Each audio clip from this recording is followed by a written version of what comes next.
안녕하세요. 외곽 쪽부터 제가 소개를 해드리고 싶은데요. 저희 외할아버지께서는 인생을 한번 멋지게 개척해보겠다는 커다란 포부를 가지고서는 회사를 차리셨습니다. 처음에는 회사라고 부르기에도 민망할 정도로 변변하지 못했다고 하지만요. 배포가 넘치시고 수완이 좋으셨던 덕분에 아주 조금씩이나마 성장을 이루어갔습니다. 외할아버지와 외할머니께서는 사남매를 두셨어요. 큰이모, 외삼촌, 저희 엄마, 그리고 작은 이모 순서입니다. 일남 삼녀예요. 큰이모 농사를 짓는 집안에 시집을 가셨습니다. 그래서 결혼을 하신 이후로는 농사를 지으시느라 맨날 바쁘게 사셨죠. 둘째 외삼촌은 안타깝게도 30대 초반이라는 젊디 젊은 나이에 사고를 당하셔서 자유로운 거동이 어려워지셨어요. 자식 넷 중에서 유일한 아들이고 장남인데 외할아버지의 충격이 그때 많이 크셨다고 합니다. 외할머니께서 상심이 크셔서 몇 날 며칠을 식사도 잘 안 하시고 우시다가 그때 쓰러지시기까지 하셨다고 하셨고요. 그래도 다행이고 감사한 건 외숙모가 외삼촌 곁을 딱 붙어서 온 정성을 다하고 계셨다는 사실입니다. 외숙모의 집안이 많이 가난한 편이었다고 합니다. 너무 가난해서 매 끼니를 걱정해야 했을 정도라네요. 어떤 때는 한 끼 먹은 것으로 하루 종일 버티는 나날이 연속으로 며칠씩 이어지는 시기도 있었고요. 그런 집안의 여자, 게다가 배움도 짧아서 아는 것 하나 없는 여자와 결혼한다고 외삼촌이 처음에 그러셨을 때 외할아버지의 반대가 극심하셨다죠. 왜 안 그러셨겠나요? 하지만 자식이 그렇게나 이 결혼을 원한다는데 끝끝내 안 들어줄 도리가 없어서 고집을 꺾고 마셨습니다.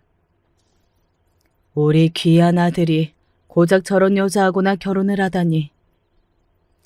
외할머니께서는 너무나도 속상해서 결혼식 전까지도 눈물을 보이셨다고 합니다. 그랬던 결혼이었건만 시간이 지나서 평가가 뒤바뀌게 되었죠. 외삼촌이 사고를 당하셔서 평생 자유로운 거동이 어렵게 되셨건만 외숙모는 다른 생각 전혀 안 하시고 무조건 당신의 배우자를 위해 헌신하고 희생하며 남은 인생을 사실 각오부터 하셨거든요. 그래서 외할아버지와 외할머니를 비롯한 모든 식구들이 이때 엄청나게 감동을 했습니다. 외삼촌의 사고는 다른 게 아니라 놀러 나가셨다가 그리 되셨던 것이기 때문에 더더욱 외숙모에게 미안해하면서도 감동이 드는 그런 마음이었을 거예요.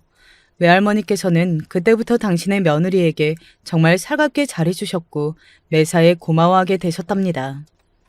외삼촌과 외숙모 부부는 자식은 딸만 하나 두셨고요. 생긴 것은 완전히 친탁을 했는데 성격이나 두뇌라든지 나머지 모든 요소들은 죄다 외탁을 한 경우였어요. 외숙모와 둘이 조용하고 소탈한 면모가 모녀간에 아주 비슷했습니다. 막내인 작은 이모는 결혼을 안 하셨어요. 20대 초반의 나이에 교제를 하시던 남자하고 좀 불미스러운 일이 있었거든요. 그 일을 계기로 작은 이모는 남자를 진지하게 만나볼 마음을 아예 접게 되셨습니다. 그러다 보니까 당연히 결혼에 대한 욕구도 없으셨고요. 막내딸이 안쓰럽고 걱정이 되셨던 외할머니께서는 할 수 있는 지원을 뭐든 다 해주고 싶어 하셨습니다. 그런 외할머니의 적극적인 자세 때문에 외할아버지께서도 집에서 해줄 수 있는 지원이라면 작은 이모한테 다 해주게 되셨고요. 그 결과 작은 이모는 외국에 나가서 공부를 하게 되셨어요. 30대 나이가 되어서야 한국에 아예 다시 들어오셨고 그 이후로는 직접 그림을 그리고 글을 쓰고 이러는 일을 하면서 지내셨습니다. 남들 눈에야 그런 모습이 대단히 멋져 보였으나 부모의 심정으로는 그렇게 되기란 쉽지 않았으니까요. 외할머니께서는 안타까움으로 탄식을 이어가셨고요. 회사를 키워나가고 계셨던 외할아버지께서는 골치가 좀 아파지셨습니다. 아휴, 이거 참. 그럼 이 다음에 대체 누구를 물려주면 좋다는 말이야? 원래 같았으면 이변 따위는 없이 외삼촌이 회사를 이어가시는 모양새였습니다.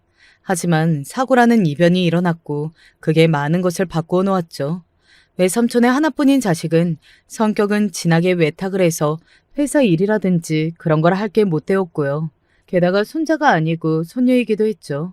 외할아버지께서는 회사를 이끌어가는 큰일 같은 건 남자가 해야 한다고 믿으셨던 옛날 분이셨거든요. 큰 이모부는 농사나 평생 열심히 지으실 분이었기 때문에 회사와 연관을 시킬 수조차 없었습니다. 골치 아파시던 외할아버지의 눈에 단 하나 남은 선택지가 보였습니다. 집안의 셋째였죠. 결혼을 서울대 나온 남자하고 한 바 있었고요. 외할아버지께서는 당신의 서울대 나온 사위를 가만히 바라보게 되었습니다. 어디 한번 그럼 서울대 출신 사위한테 회사를 물려줘봐. 정말 그래 볼까? 어느새 혼잣말을 하시던 외할아버지의 고개가 끄덕이고 있었습니다.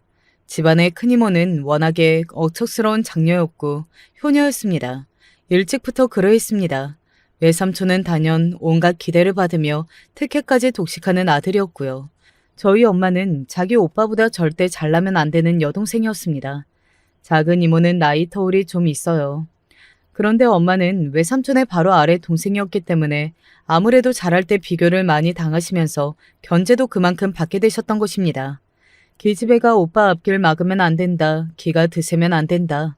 못난 게 차라리 낫지 잘나서는 안 된다. 이런 소리만 자주 들으셨고 외삼촌 때문에 핀잔을 듣게 되시는 경우가 허다했다고 합니다. 그런 것 때문에 엄마는 대학도 못 가셨어요. 공부를 아주 잘한 것은 아니었기 때문에 성적을 생각하면 대학에 미련은 없지만 가슴 한구석에는 아쉬움이 남아있다고 엄마는 그러셨었죠. 그런 아쉬움을 간직하고 지내셨기 때문일까요? 엄마는 학벌이 아주 좋은 남자를 만나 결혼을 하셨답니다. 저희 친정아버지가 서울대를 나오셨는데요. 집안의 기적이라고 밖에는 설명이 안 되는 분이셨어요. 친가 집안에서 아무도 공부라 해서 뭘 이뤄낸 경우가 없었거든요. 환경도 너무 열악하였고요. 친가 쪽이 굉장히 못 살았습니다. 많이 가난했어요. 그런데 아버지가 중학교에 다니실 때부터 뭐가 심상치 않은 조짐이 보이기 시작했던 것입니다. 당시 학교는 학급마다 학생들이 바글바글하게 많았다고 하죠. 그 많은 학생들 중에서 선생님 콕 찍어서 아버지를 공부 잘한다고 칭찬하셨던 것입니다. 그런 경우가 단발성으로 그치지 않았고요. 그러자 그걸 알게 되신 친할머니의 눈앞이 까매졌습니다. 그래도 아들이니까, 사내 녀석이니까 어떻게든 고등학교까지 꼭 보내주고 싶은 마음이야.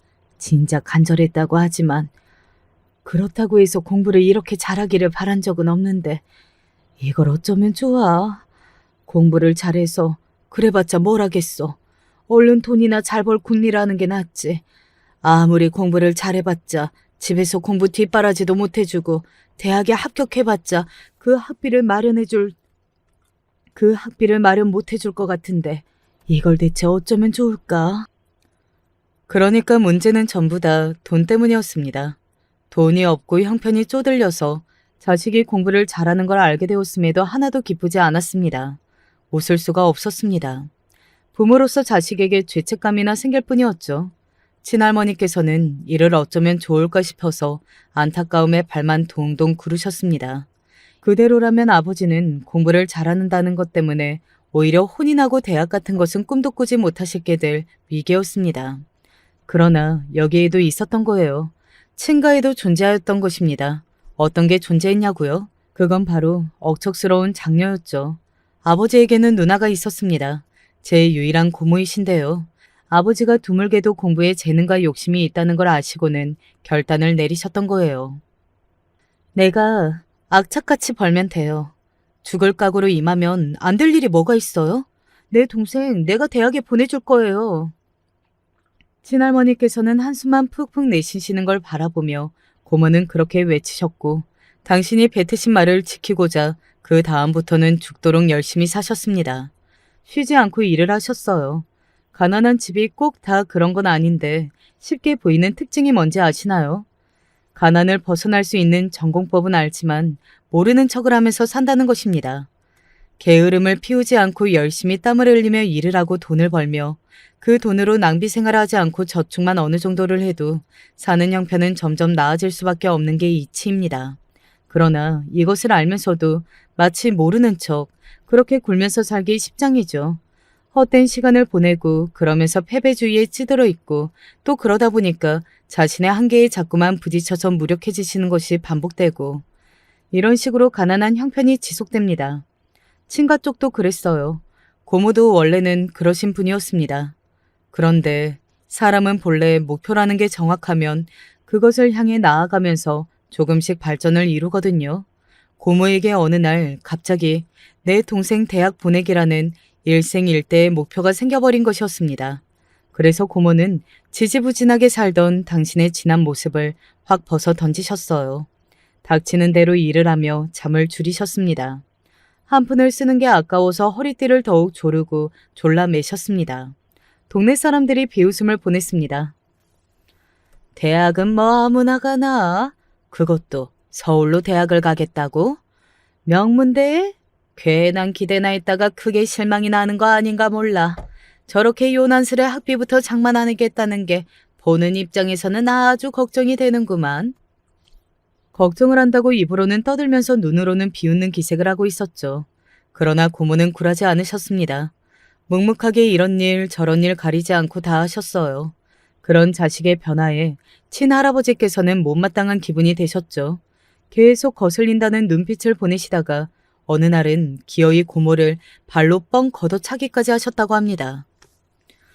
몇 빠지게 일을 해서 돈을 번다고? 자, 그래서 그 돈이 다 어디에 있는데? 이 애비한테 왜 돈 한 푼을 안 갖다 바치는데? 이게 당최 어떻게 된 거야? 이 배은망덕한 것 같으니라고. 아버지가 그 돈을 왜 탐을 내세요? 내가 애비니까 탐을 내지. 잔말 말고 얼른 돈이나 내놔. 그렇게 열심히 돈을 벌고 다닌다면서 당최 그 돈이 다 어디에 있는 거야? 좋은 말로 할 때 내놔. 안 돼요. 그거 영근이 공부시킬 돈이에요. 영근이 학비예요. 대학에 보내줄 돈이라고요. 지랄하고 자빠졌네. 하늘 같으신 애비한테 어디 말대꾸 감히. 너 오늘 어디 한번 죽어볼 테냐? 죽어도 안 돼요. 절대 안 돼. 영근이가 공부 열심히 하고 잘 되는 게 우리 집이 살 길이라는 걸 아버지는 왜 모르세요? 영근이가 우리 집의 동아줄이에요. 아버지가 지금 이러시면 안 되는 거예요. 생각 잘못하셨어요. 고모가 엉엉 우시면서도 눈빛만은 살아있는 채로 친할아버지께 대드셨습니다. 발을 동동 구르며 그 모습을 지켜보고 계셨던 친할머니께서는 동아줄이라는 대목에서 가슴이 일렁거렸고 몸을 날려서 고모를 지키셨다고 합니다.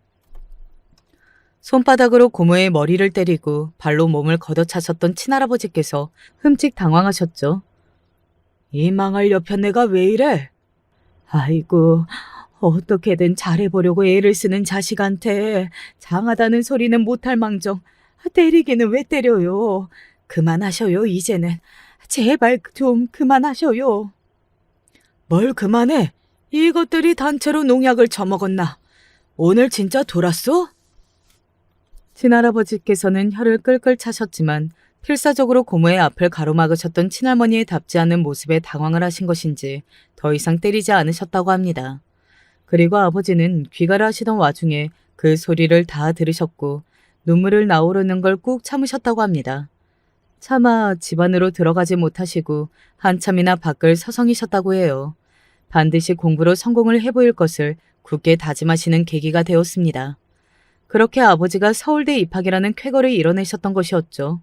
아니, 쾌거라는 표현으로는 부족하고 기적이라고 부르는 게 더 알맞았습니다. 잘했다, 내 동생. 정말 장하다. 네가 결국 해냈구나. 다 누나 덕분이야. 누나가 아파서 열이 펄펄 끓는 날에도 일을 나갔잖아. 우리 누나가 저런 사람이었나 싶어서 놀랍기도 했고 너무 안쓰럽고 미안해서 나도 진짜 게으름을 피울 수가 없었어. 누나를 보면서 내가 포기 안 하고 끝까지 매달려서 공부를 해냈던 것 같아. 기적 앞에서 남매가 눈물로 기뻐했습니다. 그간 고모가 미친 듯이 돈을 모으신 보람이 있었죠. 아버지가 무조건 해내야 한다는 일념으로 공부를 하신 게 빛을 발했습니다. 그러자 동네 사람들이 은근한 질투를 보냈다고 해요. 그 동네가 다들 사는 형편이 엇비슷했거든요. 다 같이 못 살았고 다 같이 못 배웠으니까요. 그런데 너만 서울대를 가? 너희 집만 좋은 일이 생겨? 이런 심보가 발동했던 것입니다. 대학에 들어갔다고 해서 끝이 아니라 졸업을 하고 일자리를 얻어야 그때부터 돈이 될 테인데 입학만 하면 뭐라나? 앞으로가 한참 걱정이구만. 아버지의 앞날을 걱정하는 척을 하면서 얼마나 비꼬고 악담을 퍼부었는지 모른다고 해요. 하지만 아버지 같은 성격은 남들이 그러면 그럴수록 오히려 악발이 근성을 발휘하는 것이었습니다. 반드시 성공을 해내겠다며 일을 가셨어요. 지금도 학벌주의가 만연하죠. 그러나 지금은 계층의 사다리를 이동할 수 있는 방법이 다양해진 세상입니다. 바로 지금 이 유튜브만 해도 그러하잖아요. 유튜브 채널을 운영하고 성공시키는 것에 서울대이든 전문대이든 고졸이든 그런 건 상관없었습니다. 그런 자격 따위는 구분되지 않죠. 그런데다가 유튜브는 전 세계 사람들을 대상으로 하잖아요. 완전히 옛날과는 다른 세계가 열린 것입니다. 옛날 그 시절의 기준으로 본다면 정말이지 별 세계가 열려버린 셈이죠. 공부를 못하고 대학을 못 나와도 전 세계 사람들에게 자신의 창작물을 내어 보이며 그걸로 수익을 낼 수 있는 지금의 사회에도 다시 말하자면 학벌주의가 남아 있습니다. 그런데 당시에는 어떠했겠나요? 서울대학교라는 간판 하나만으로도 누릴 수 있고 보장이 되는 것들이 정말 많았습니다. 자연스레 친가의 가세가 점점 펴기 시작했죠. 그럴수록 친할아버지께서는 인상이 온순해지고 가족들 앞에서 거친 언행을 하시는 횟수가 줄어들었습니다. 당신의 부친이 평생 처음으로 은은하게 미소를 지으시는 모습을 보고서 오죽하면 고모가 속이 울렁거렸다고 소감을 밝히셨죠. 아버지 정말 왜 자꾸 그러셔? 적응 안 되게 미치겠네. 저러실 수도 있는 분이었다니 암만 해도 말이 안 돼. 고모가 소름이 끼쳐 하실 때마다 그런 반응을 바라보시던 친할머니께서는 많이 씁쓸해 하셨다고 해요. 원래라는 게 어디에 있겠어. 사람이 원래 그러는 것이 아니라 사는 환경이 사람을 그렇게 만드는 법인 것을. 아이고, 내가 이런 생각을 하니 너희들도 좋은 집안에 태어났으면 각자 대단한 일 하나쯤은 해냈을 텐데 더 편하게 살았을 건데 정말 미안하다는 마음이 드는구나. 부모로서 해준 것도 없네. 울지 마세요. 이제 좋은 일만 있을 건데 왜 자꾸 울고 그러셔요? 우리 영근이 정말 뛰어난 녀석이잖아요. 분명 앞으로도 잘 해낼 거예요. 맞다, 그래. 우리 영근이를 믿어주고 팍팍 밀어주자꾸나. 나도 이제 정신 바짝 차리고 살아야지.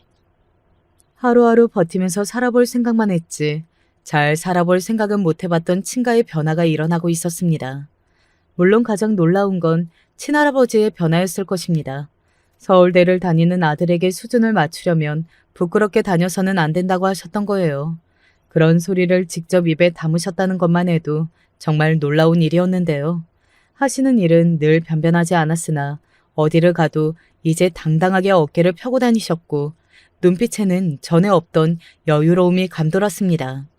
자식이 서울대학교 다닌다고 하면 모두가 입을 벌리고 신기해하고 부러워했으니까요. 그런 게 친할아버지의 입장에서는 살면서 처음으로 남들에게 기분 좋은 인정을 받고 남들보다 우위에도 서 보이는 그런 기분을 들게 했던 것이죠. 어차피 인생은 뭘 해도 안 되는 것이라고 여기며 사셨던 친할아버지께서 비관주의에서 벗어나시게 된 계기가 바로 아버지의 서울대 진학이었네요. 친할머니께서도 전보다 활력이 넘치고 부지런하게 사셨습니다. 돈을 모으고 관리하고 이런 것에도 난생 처음으로 관심을 가지게 되셨고요. 잘 사는 사람들은 어떤 방식으로 사는지 궁금해하시기도 했답니다. 아버지가 서울대를 졸업하며 번듯한 일자리를 얻으시던 그날까지 가족들 모두가 기운 넘치게 살았으며 오래오래 몸담고 있었던 동네에서는 이사를 갔죠. 그날 동네 사람들이 부러워하는 눈빛을 보냈던 게 아버지는 두고두고 기억에 남는다고 하셨습니다. 성취감과 고향감을 강하게 느끼셨고 당신이 남들보다 더 잘나고 싶고 선망의 눈빛을 받는 걸 원한다는 사실을 깨달으셨죠. 그런 깨달음을 얻으셨기 때문에 저희 엄마 같은 분을 만나신 것 같아요. 아버지는 경제적으로 넉넉한 환경에서 자라오신 엄마가 신기하게 느껴졌고 새로운 감정에 이끌려서 적극적으로 마음을 전하셨다고 합니다. 그런가 하면 엄마는 똑똑하고 이지적인 아버지가 멋지다고 생각을 하셔서 금세 빠져드셨고요. 두 분이 결혼하겠다고 입장을 양가에 밝히셨을 때 친가에서는 쌍수를 들고 환영하며 눈물바람이었고 더 이상은 원이 없을 정도라면서 기쁨에 몸부림을 쳤을 지경이었으나 외가에서는 상대 집안이 너무 부족한 거 아니냐면서 많이 못마땅해 하셨습니다. 너무 지질하게 자라온 인물은 아무리 서울대를 나왔다고 한들 영 못마땅한다는 게 외가의 첫 입장이었습니다만 그때는 외삼촌이 사고를 당하시기 전이었으니까요. 설마 그런 충격적인 미래가 펼쳐질 거라는 건 아무도 상상조차 하지 못했던 시점이었으므로 어차피 회사는 외삼촌이 있게 되실 텐데 사위 정도야 부족한 집안의 인물이라고 해도 크게 상관은 없을 것 같다는 생각을 외할아버지께서 하게 되셨죠. 그리고 만약에 친할아버지와 친할머니 그리고 고모까지 무식하고 수준이 낮은 인물들이면 당장에 외면을 하시려고 외할머니께서는 작정을 하셨다가 막상 직접 만나보니까 대화가 그럴싸하게 통하고 인물들이 썩 그렇게 격식이 떨어지지 않는 것에 마음이 움직이셨습니다. 집안 수준이 너무 별로라서 혹시 상스러운 사람들은 아닐까 싶었는데 전혀 그렇지는 않더라고요. 솔직히 지금 심정으로는 사돈을 맺어도 나쁘지 않을 것 같네요. 외할머니께서는 사돈을 맺어도 좋을 것 같다면서 외할아버지를 설득하기도 하셨답니다. 어차피 큰일은 사위가 아니라 아들이 할 텐데 뭐가 문제냐고. 집안에 머리 좋은 인물이 들어오면 그게 이득이 아니냐면서 외할머니께서 적극적으로 의견을 내셨고 외할아버지께서는 최종 수락을 하시면서 저희 부모님이 결혼을 하게 되셨죠. 만일 변하시기 이전의 성격대로였다면 친할아버지의 모습을 보자마자 외할머니께서 아마 즐겁을 하셨을 텐데 그게 아니라서 정말 다행이었습니다. 경제적으로 어려움이 없는 처가를 두시게 된 아버지는 이제 당신의 인생에 거리낄 게 아무것도 없다는 듯이 그야말로 질주를 하셨습니다. 일하시던 곳에서 당신의 능력을 전에 없이 과감하게 펼치셨고요. 그런 사위의 모습을 외할아버지께서는 속으로 다 알고 계셨습니다. 그리고 외삼촌이 갑작스러운 사고를 당하여 거동마저 어렵게 되셨죠. 외할아버지께서는 단 하나의 선택지이자 최고의 선택지인 저희 아버지를 고르셨습니다. 기회를 주시기로 한 것이었죠. 제가 실망을 안겨드리는 일은 없을 겁니다. 정말 잘해보겠습니다. 사실 서울대를 나오신 아버지가 다니고 계셨던 회사도 아주 좋은 것이었고 대우 또한 좋았습니다. 무엇보다 아버지가 그 회사에서 승승장구를 하고 계셨고요. 그곳에서 계속 당신의 길을 갈고 닦는 것도 좋은 결정이었을 것입니다. 그러나 아버지는 외할아버지의 제안을 받으셨을 때 뒤도 안 돌아보고 다니시던 곳을 그만두시기로 결정하셨죠. 처가의 사업장을 물려받아서 최고로 이끌어 보겠다는 포부가 이미 아버지의 가슴속에 자리 잡은 것이었어요. 그 시절에 회사를 차릴 결정을 하셔서 성공적으로 키워내고 계셨던 분이 외할아버지셨는데 결코 어느 한 구석이라도 만만한 분이 아니셨습니다. 그러니 그 밑에서 일을 배우고 역할을 키워가는 게 얼마나 부담스럽고 힘든 것이었겠나요. 어렵고도 불편한 자리였죠. 하지만 외할아버지만큼이나 아버지 또한 예사뿐이 아니셨으니까요. 끈기, 인내심, 열정 이런 것들이 대단하셨습니다. 힘들지는 않냐고 엄마가 물어보실 때마다 아버지는 단호하게 고개를 가로저으셨다고 해요.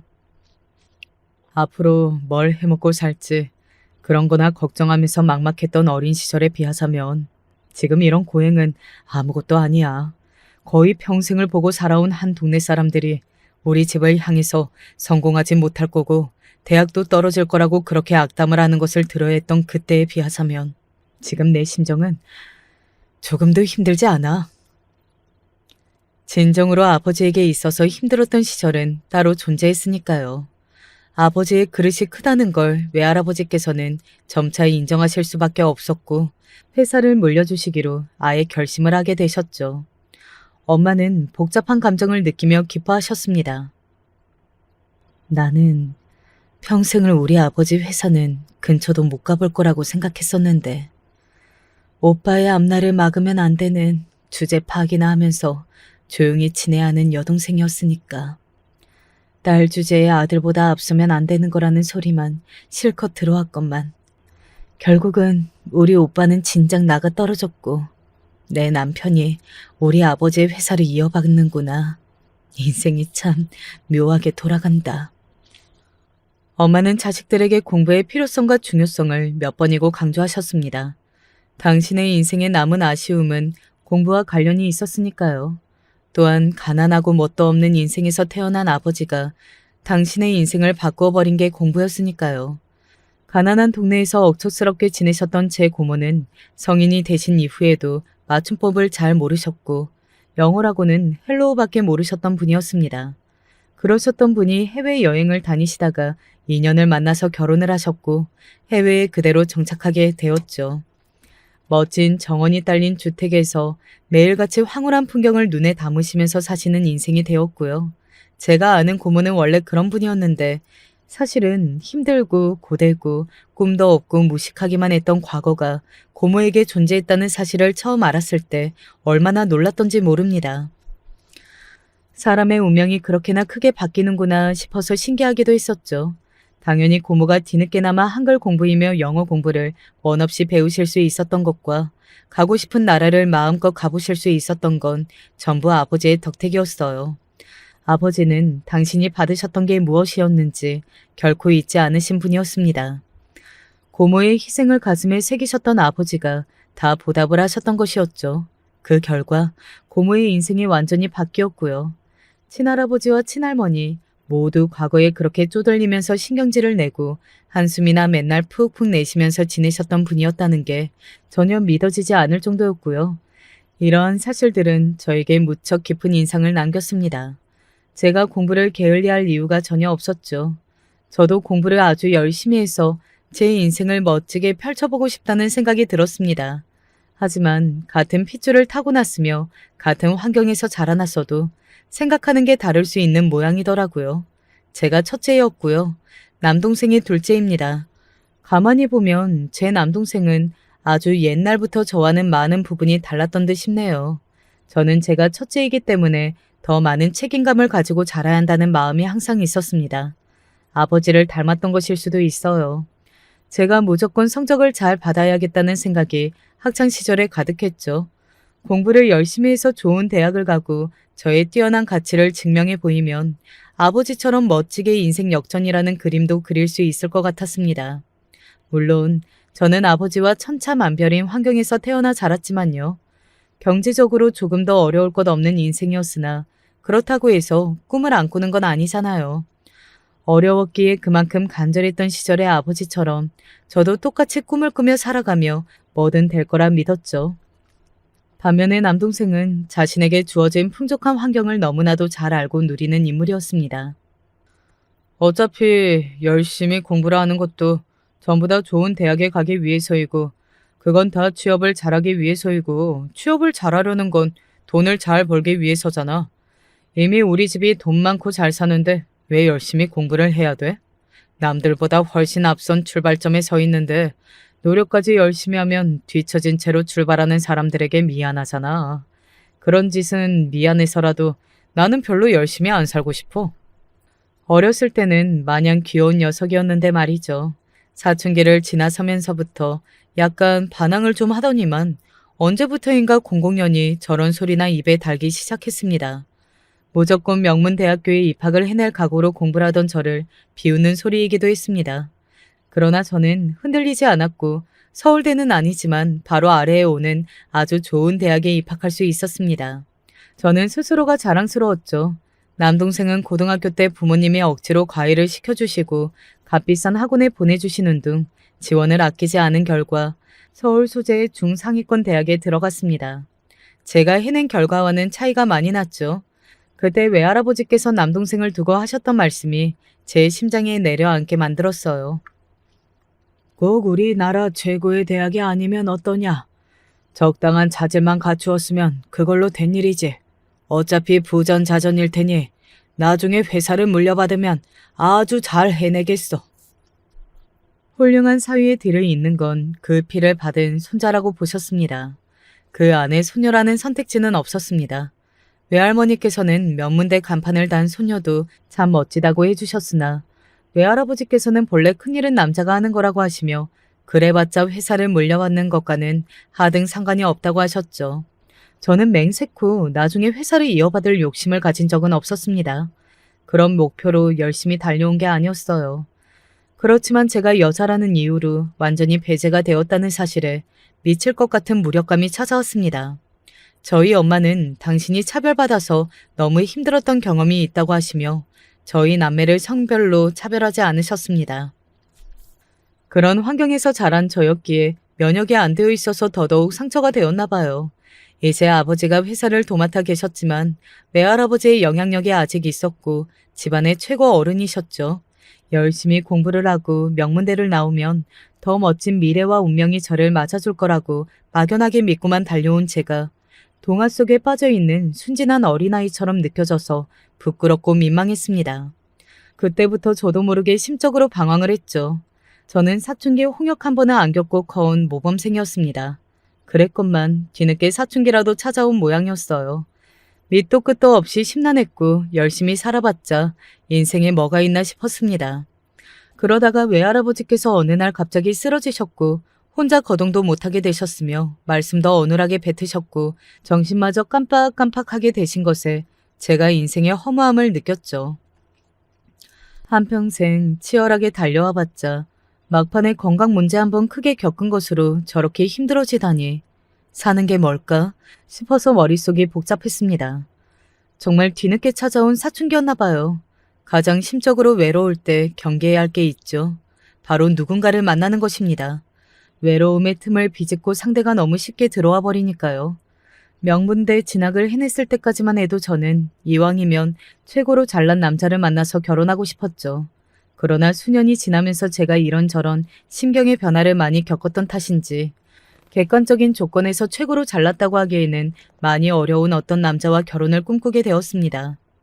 남편이고 시댁이라고 바로 칭하고 이야기를 이어가 볼게요. 시댁에 사는 형편이 친정에 비하자면 많이 좋지 못했습니다. 하지만 경제적인 형편보다 더한 요소들이 있었어요. 시부모님께서 이혼을 하셨거든요. 그리고 시아버지께서는 언제부터인가 연락이 안 되는 분이셨습니다. 저도 그래서 사진으로만 접했습니다. 남편이 말하기를 3년 전까지만 해도 연락이 잘 됐건만 아쉽게도 이렇게 되어버렸다고 그랬어요. 시어머니께서는 만나시는 분이 따로 계셨고요. 하지만 그 남자친구분과 정식으로 재혼을 하실 생각은 없는 듯 하였습니다. 그리고 남편에게 형제가 딱 한 명 있는데요. 남편보다 4살이 많은 시누이입니다. 진작에 시집을 갔었고요. 이혼을 한 상태였습니다. 아이가 하나 있는데 이혼하고 나서는 아이를 아빠 쪽에서 키우고 있었더라고요. 시누이가 가끔 자기 아이를 보러 가는 모양이었습니다. 아이가 아직 학교도 안 들어간 미취학 아동인데 어떻게 엄마 쪽이 아니라 아빠 쪽에서 키울 수가 있는지 이런 게 많이 드문 일 같아서 이상하더라고요. 집마다 이런 사정 저런 사정이 있는 거지. 아이를 워낙 그쪽에서 간절히 키우고 싶어 했다 보니까 어쩌다 보니 양보를 할 수밖에 없었어. 시어머니께서 아련한 표정으로 그렇게 말씀을 하셨을 때 이런 경우가 절대 흔한 건 아니니까 의구심이 다 풀리지는 않았어도 어느 정도는 납득이 되었습니다. 그랬는데 알고 보니까 시누이가 바람이 나서 이혼을 당한 거였더라고요. 심지어 아이하고 집에 있는 상황에서 상간남을 불러다가 붙어먹었던 것입니다. 얼마나 열중을 하고 있었으면 아이 아빠가 집에 돌아오는 것도 몰랐고요. 신나게 상간남과 붙어먹느라 휴대폰이 꺼져 있는 것도 몰랐기 때문에 갑자기 그 시간에 집에 좀 들르게 되었다는 연락을 못 받았던 것입니다. 충격적인 불륜의 현장을 느낀 시누이는 이혼을 당했고 아이도 아빠에게 보냈습니다. 당연히 저는 이러한 전말을 모르고 있었다가 결혼을 앞두고 시누이와 친목을 다지기 위해 만나서 술 한 잔씩 마시던 자리에서 알게 되었네요. 예전에 아이 아빠하고 이 근처에서 데이트를 많이 했었는데 그때가 생각이 나네. 갑자기 옛 생각에 취한 시누이가 술을 많이 마시기 시작했고 그러다가 만취 상태에서 저에게 별별 이야기를 다 떠들었습니다. 본인의 이혼 전말까지 다 말입니다. 너무 당황스러웠고 저는 다음날 바로 남편에게 따져 물었어요. 남편은 당연히 자기 누나의 이혼 전말을 알고 있었을 텐데 어떻게 모르는 척 입을 다물고 있었냐면서 따졌습니다. 우리 누나 이야기를 꺼내는 게 너무 창피해서 그랬어. 말을 안 한 내 잘못은 맞아. 나도 미안하게 생각해.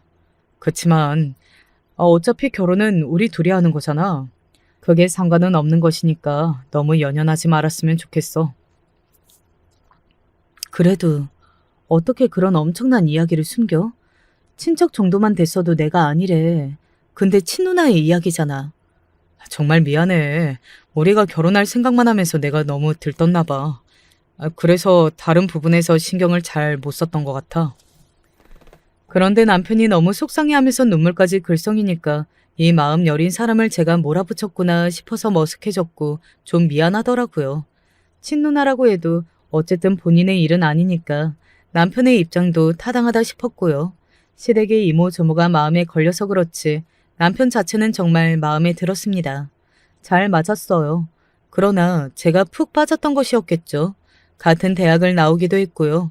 전공은 전혀 다르지만 동문이라는 공통점이 있어서 좋았습니다. 시댁의 사정을 친정에 까맣게 속일 수는 없는 노릇이었으니까요. 제가 알게 된 사실을 부모님께도 말씀을 드렸습니다. 엄마는 걱정스러운 눈빛을 하셨는데 시댁 집안의 그런 일과는 별개로 남편이 너무 좋아서 결혼을 꼭 하고 싶은 마음에는 변함이 없다고 제가 말씀을 드렸을 때 엄마의 그 눈빛이 더욱 복잡한 기색을 띠었습니다. 저는 그 모습을 애써 모른 척 하였고요. 아버지는 별 말씀이 없으시길래 아무런 문제가 없는 줄 알았는데 얼마 후에 저와 따로 진지한 대화를 나누고자 하셨습니다. 아버지는 단도직입적으로 제가 이 결혼을 안 하기를 바라신다고 하시며 엄마 또한 이미 같은 결정을 내리셨다고 하셨습니다. 저는 화가 났어요. 성실하게 열심히 기억도 안 나는 아주 어렸을 때부터 저는 착한 딸로 잘 살아왔건만 결혼이라는 제 인생에서 가장 중요한 부분도 스스로 결정할 수도 없고 부모님이 그 결정권을 가져가시는 건 너무 저에게 가혹한 일 같다는 생각이 들었거든요. 저는 물러나지 않을 각오로 아버지에게 맞섰습니다.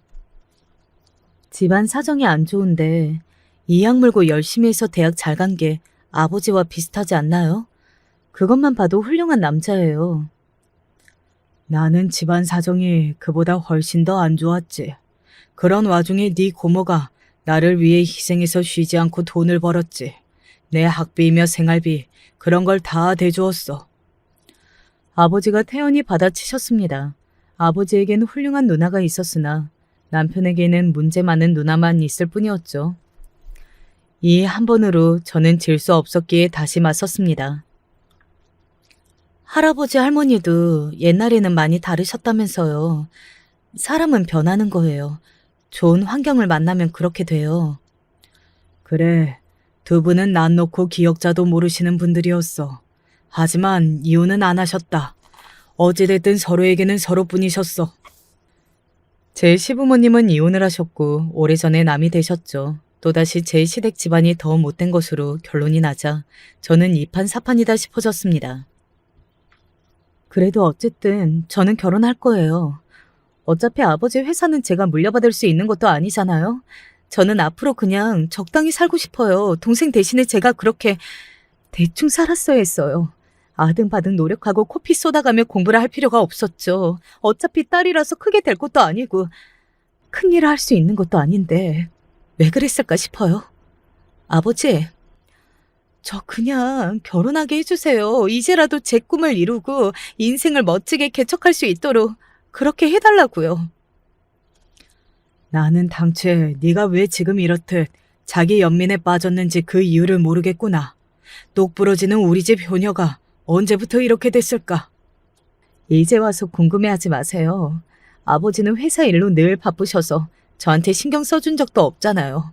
저는 결혼해서 제 시댁을 앞으로 챙기면서 그렇게 살게요. 저만 봐주는 남자를 만났으니까. 그것만으로도 저는 이미 행복해요. 결혼하면 잘 살 수 있어요. 정말로 그 집안 인물들이 네가 그렇게 마음을 먹을 만한 그런 인물들이 맞아? 네, 그럼요. 제가 얼마나 환영받는지 아버지가 잘 모르셔서 지금 이러시는 거예요. 네 조건이 환영받는 것이겠지. 너야말로 잘 모르는 것 아니냐? 아버지, 어떻게 그런 말씀을 하세요? 그리고 외숙모 아무것도 없으신 분이었지만 외삼촌하고 결혼하셔서 이날 이때까지 잘 사시잖아요. 속물적으로 조건만 봐선 안 된다고 생각해요. 사람 됨됨이를 봐야 하는 거죠. 내가 속물적으로 굴 것 같았으면 이 결혼을 아예 처음부터 반대했지. 여기까지 끌고 오지도 않았을 거야. 하지만 네가 마음이 아주 확고하다는 것만은 아주 잘 알겠구나. 그렇다면 내가 절충안을 내밀고자 하는데 이건 너도 이견 없이 수긍을 해주리라 믿는다. 무슨 절충안인가 했더니 다름이 아니라 아버지가 묘수를 하나 내신 것이었죠. 그게 뭔지 내용을 들어본 저는 잠시 고민하다가 아버지의 말씀을 따라보기로 하였습니다. 그리고 때는 결혼 한 달 전이었죠. 청첩장을 돌릴 일만이 남은 상태였습니다. 이런 상태에서 저는 무척 당혹스러운 사실을 남편에게 전해야 했어요. 아버지 회사가 부도났다는 이야기를요.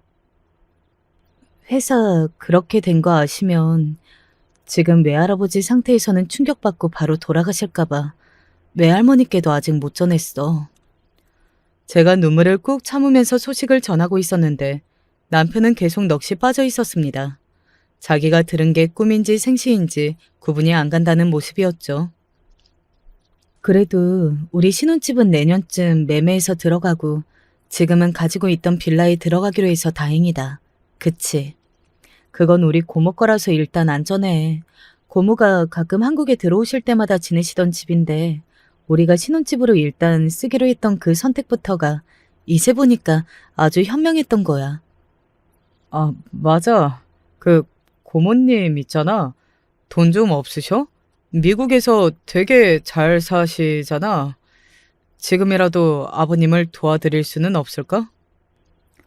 고모 이야기가 나와서 그런데 사실 고모도 사정이 지금 미국 쪽에서 좋지가 않아. 우리 결혼식 때도 보러 나오실 수 있을지 없을지 장담이 어렵다고 하셨거든. 뭐? 그러면 지금 설마 엎친 데 덮친 격인 상황이야? 승승장구만 하던 아버지 회사도 그리고 여유롭기만 하던 고모의 미국 생활도 갑자기 이렇게 될 줄은 몰랐어. 하지만 사람이 죽으라는 법은 없나 봐. 비록 힘든 시기이지만 우리가 어쨌든 부부의 연을 맺게 됐잖아. 우리라도 멋지게 인생의 새 출발을 해보자. 우리부터 힘을 내보는 거야. 그래, 맞는 말이야. 나도 그렇게 생각해. 그럼 우리 엄마하고 누나한테는 내가 설명을 잘 해놓을게. 너무 갑작스러운 소식에 남편은 계속 넋이 좀 빠져 있었지만 저와 뜻을 함께하겠다는 그 모습에 감동을 받았습니다. 역시 제가 사람을 잘 골랐다고 여겼었죠. 다음 날 중요하게 얘기할 게 있다고 남편이 그러길래 시댁으로 가봤습니다. 저를 거기로 불러놓고서 정작 남편은 자리에 없었어요. 시어머니와 시누이 둘이 짜증스러운 표정으로 저를 맞이했죠. 뭐? 부도? 그럼 회사가 폭삭 망했다는 거잖아. 결혼은 당장 없던 걸로 해. 나 원천 기가 막혀서. 네? 어머님, 그게 무슨 말씀이세요? 저보고 이미 며느리라고 하셨잖아요. 이미 한 식구라고 하셨잖아요. 그 말 취소할게. 번지르르하게 회사 운영하는 집안의 딸이라고 하니까 눈이 돌아갔던 거지. 그게 아니라면 너 따위는 별 볼 일이 없어. 시어머니께서 신랄하게 말씀하셨고 시누이는 어서 제가 꺼졌으면 좋겠다는 눈빛으로 저를 흘겨보고 있었습니다. 저는 남편하고는 이미 아무 문제 없이 결혼하는 걸로 어제 이야기를 마무리 지었다고 해보았으나 두 사람은 더더욱 저를 비웃을 뿐이었어요. 우리 아들이 착하고 어려서 차마 너한테 말을 하지 못한 거지. 그러니 지금 내가 대신 너한테 말해주잖아. 결혼 없던 걸로 하자고. 파혼이야 파혼. 조상신이 도우셨지. 결혼 전에 이런 일이 터지다니. 만약에 몇 달 뒤에 부도가 났다고 생각을 해봐. 그랬다가는 꼼짝없이 우리 아들이 이혼남이 됐을 텐데. 이혼이요? 결혼한 다음에 부도가 나면 같이 어려운 시기를 이겨내는 게 아니라 무조건 이혼으로 가는 건가요? 정말로 제 조건만 보셨던 건가요? 그럼 다른 걸 봤겠니? 아휴, 더 이상 짜증나게 하지 말고 이만 가거라.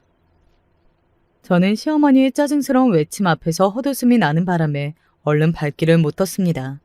그러자 시누이가 나서서 제 등을 막 떠밀었어요. 한몫 챙겨볼까 했더니 이게 뭐야? 열받아.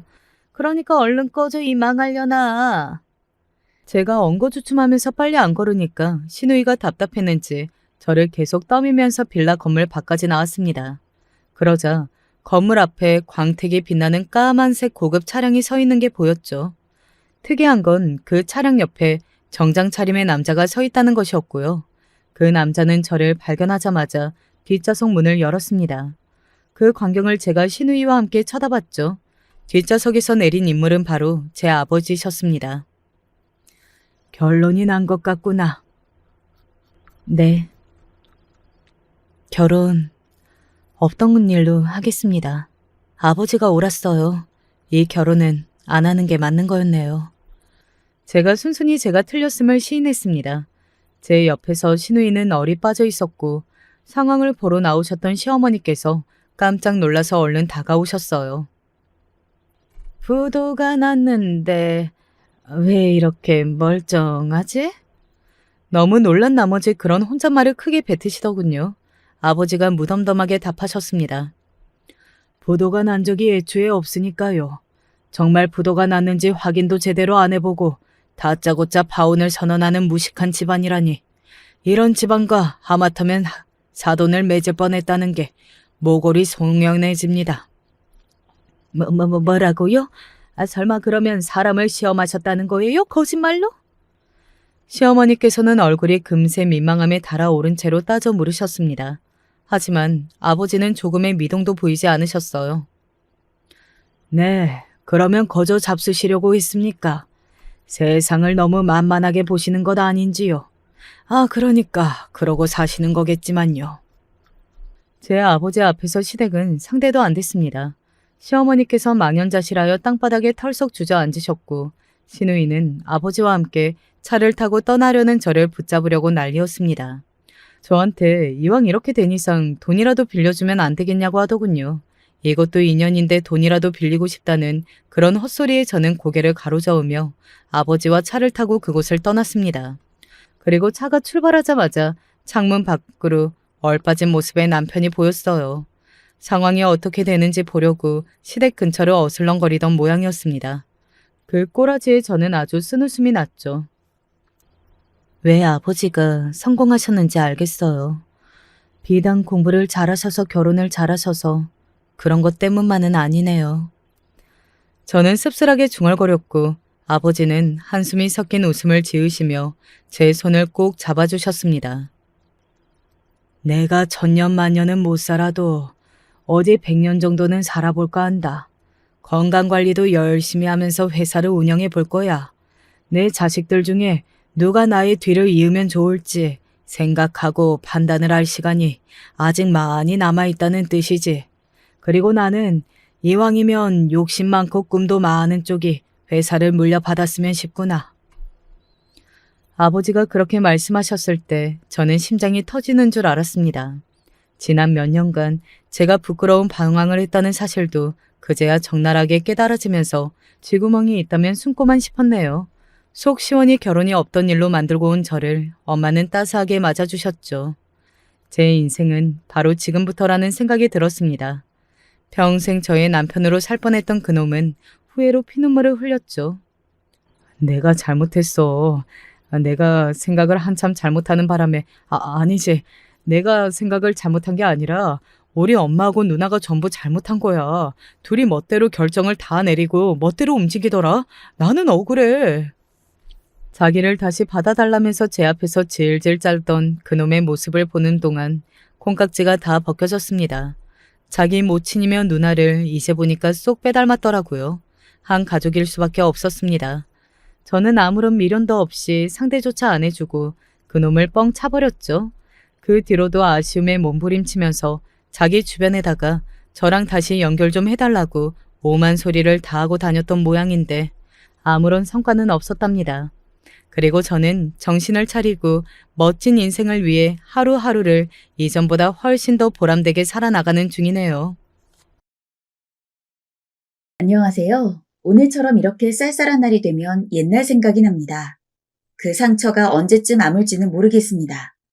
제가 정말 바보 같은 짓을 한 게 맞지만 마음이 울적해지니 어디에라도 털어놓고 싶어 이렇게 사연을 보냅니다.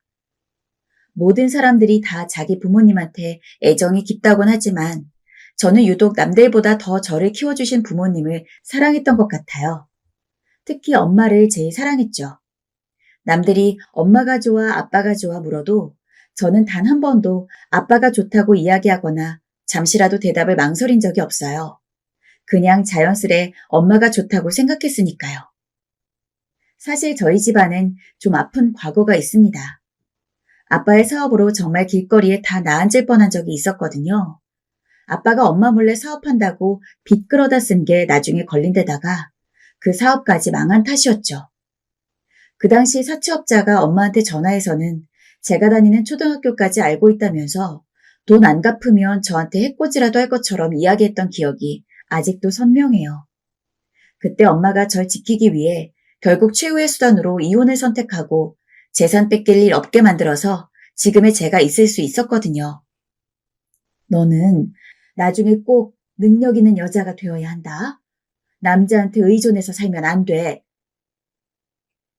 그런 일이 있어서인지 엄마는 제가 아주 어렸을 때부터 제 스스로가 혼자 벌어먹고 살 능력을 가져야 하며 남에게 의존해서는 안 된다는 이야기를 꼬박꼬박 해오셨고 그 조기 교육 덕분인지 저는 사춘기 때부터 사고방식도 남달랐습니다.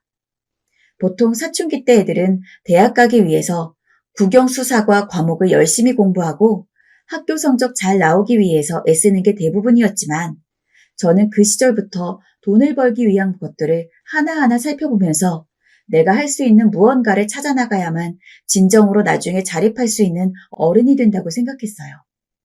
그래서 10대일 때도 제가 할 수 있는 그리고 나중에 성인이 된 직후에 바로 뛰어들 수 있는 사업이 있지는 않은지도 열심히 고민했습니다. 그런 저를 제 친구들은 조금 신기한 눈으로 바라봤어요. 소라야, 공부하기도 바쁜데 왜 그런 것까지 신경 써? 그런 건 나중에 성인 돼서 생각해도 되잖아. 이렇게 말하곤 했죠. 사실 요즘이야 어릴 때부터도 돈을 잘 벌 수 있는 방안으로 진로를 생각하는 일들이 많아서 예전보다야 사업에 눈을 돌리기 쉽다고 하지만 제가 학생 때 일만 해도 저 같은 애는 엄청 별난의 취급을 받았어요. 하지만 저는 엄마가 꽤 이전부터 자신만의 독자적인 사업으로 성공을 하셨고 그 덕을 보며 자라왔기 때문에 자연스럽게 엄마와 같은 방향으로 나아가는 것이 옳다고 생각했어요.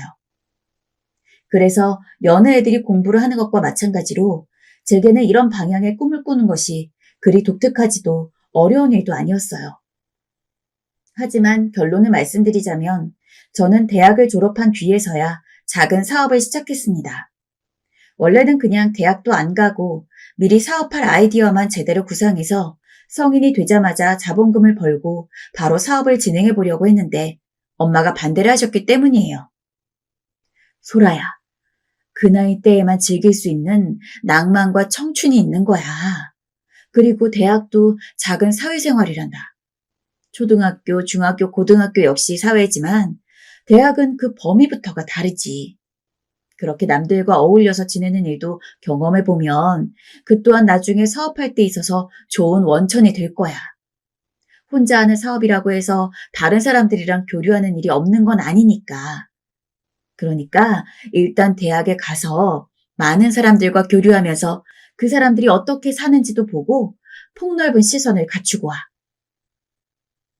처음엔 싫다 했지만 엄마는 꽤 강경하셨어요. 솔직히 처음에는 어차피 사업할 때 학력이 중요한 것도 아닌데다가 괜히 시간만 지연시키는 게 아닌가 하여 불만스럽기만 했는데 다니다 보니 대학 생활도 꽤 재미있었고 엄마 말처럼 다른 사람들의 삶을 관찰하다 보니 제 시야가 저절로 넓어지더라고요.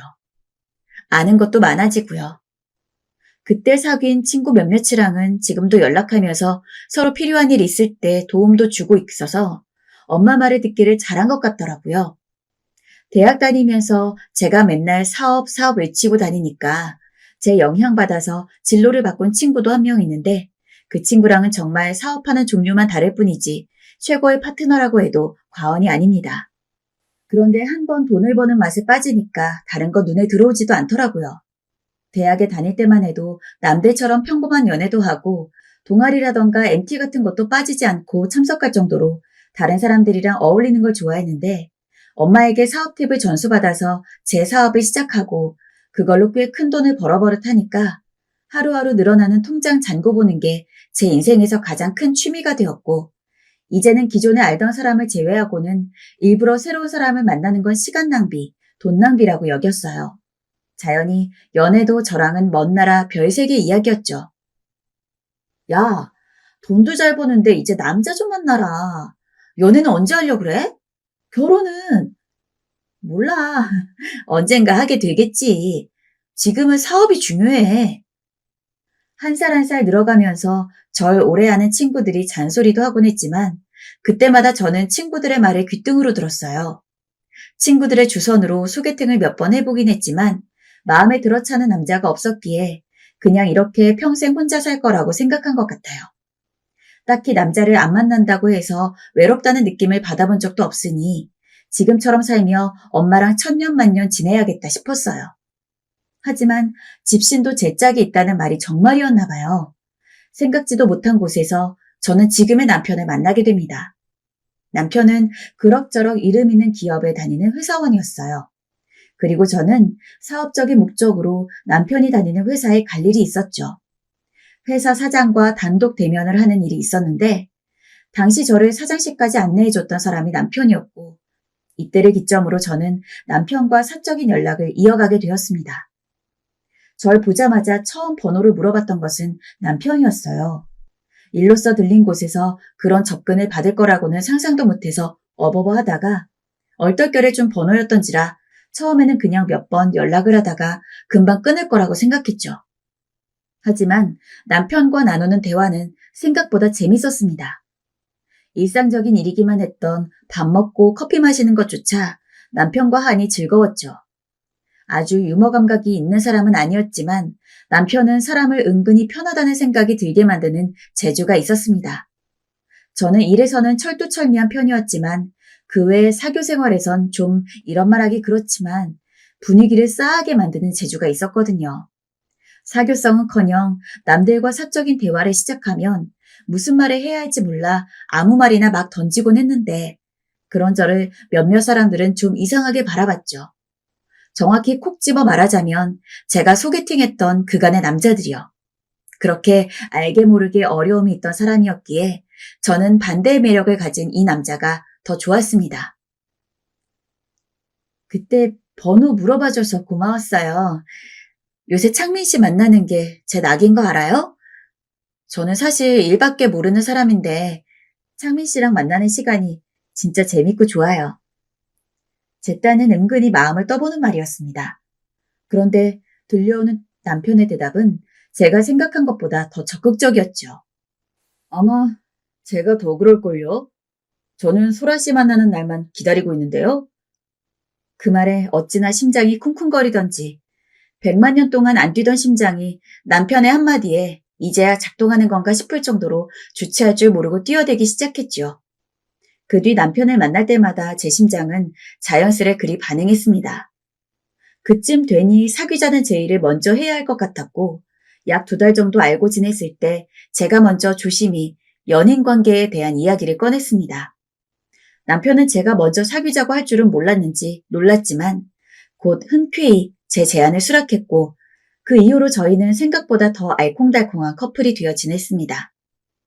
집안도 저 스스로도 남들보다 잘 산다고 말할 수 있던 저와 달리 남편은 그저 평범한 부모님 아래에서 태어난 평범한 남자였어요.